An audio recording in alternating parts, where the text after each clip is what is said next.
So how can the richest man in the world be so damn cheap? God. And with that, I'm welcome you to another episode of The Romantic. My goal, as always, is to enhance your movie watching experience. So All the Money in the World is Ridley Scott's newest movie. It tells the true story about J. Paul Getty, which is obviously back in the 50s, was an oil tycoon, was the richest man in the world, the first one to hit the $1 billion net worth. And on a side note, he was probably the world's worst grandfather and the cheapest man alive. All that being said, this tells a story about the time when his grandkid was kidnapped and held for ransom for a whopping $17 million. And one of the things that really interested me about the story really had nothing to do with the movie itself. This movie originally had Kevin Spacey playing the role of Getty, and due to allegations of sexual unsavory behavior, the studio decided to cut him out of the movie, which is something that's unprecedented. I never heard that anything in Hollywood that happened before. I've heard actors who got the role and they were replaced, or during the shoot were replaced, but not once has an actor filmed his scenes. The movie was completed, and then, way to kind of save face and, and good riddance to Kevin Spacey, forget that guy. Obviously they felt that they wanted to put someone else in the role. So they actually had to, they got Christopher Plummer to portray the role, and they had to go back and this is about a month before the movie got released. This is in November, when they had to shoot all the scenes all over again, do some reshoots, get some of the cast back, and put the movie back together again, because they didn't want to miss the December date, because this was one of those movies that potentially could be in Oscar contention.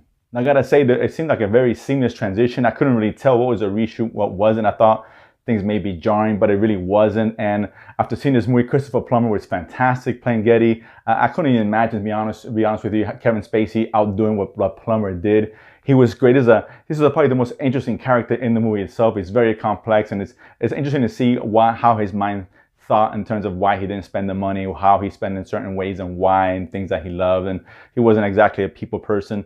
And this is a guy who, when the ransom was brought to his attention, he almost is very dismissive about it and refused to pay him. He didn't want to pay the $17 million. And this is a guy whose net worth is over $1 billion. And he's like, nah, I'm good. But not to be outdone, it's another great performance here, and that's Michelle Williams, who is super underrated. She's a fantastic actress. She plays John Paul Getty III, the kid who got kidnapped, the mother. And she's so good in this role, and it's a different kind. She brought something new to the table. You see a movie like this where a kid gets kidnapped, the mother's probably bawling and crying and hysterical, and she was very headstrong. She's very together. Yes, she felt horrible and she wanted her son back. Of course not. Of course she did. But she portrayed in a way where you kind of, okay, I like her. She was decisive, and she did all she could, feverishly trying to get her son back. I mean, what mother wouldn't? And she goes to see the grandfather, of course, Paul Getty, try to get him to convince him to give up the money or find other ways to get the kid back and all that. And she was so good in the movie. Mark Wahlberg's in it as well. And he's very good as well. He plays one of Getty's associates, who's an ex-spy who does a lot of negotiates deals for him. And he volunteers him to help out Michelle Williams' character, try to track the son down and try to bring him back. Overall, this is a really good movie. It's really well done, really well directed by Ridley Scott, who for me, he's done some really great stuff, but lately he's a little bit up and down. Especially with movies like Prometheus and the Alien franchise, which hasn't really hit home, but he hit it out of the park with things like The Martian. And this was a really good, very well directed movie. Got some good performances, obviously from Plummer and Michelle Williams.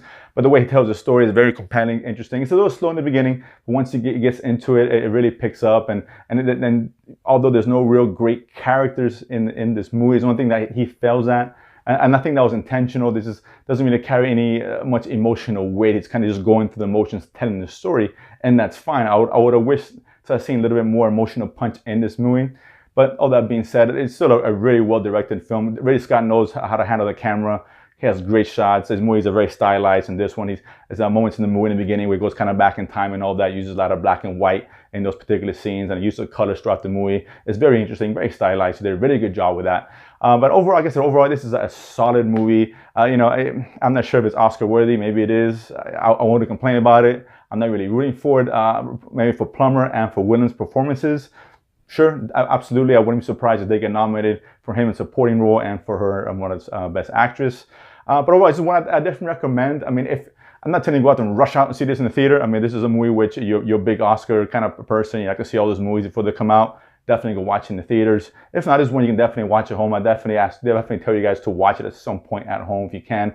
It's good. It's solid. It's solid movie making. Very well done film. It just didn't reach the heights I think an Oscar movie should.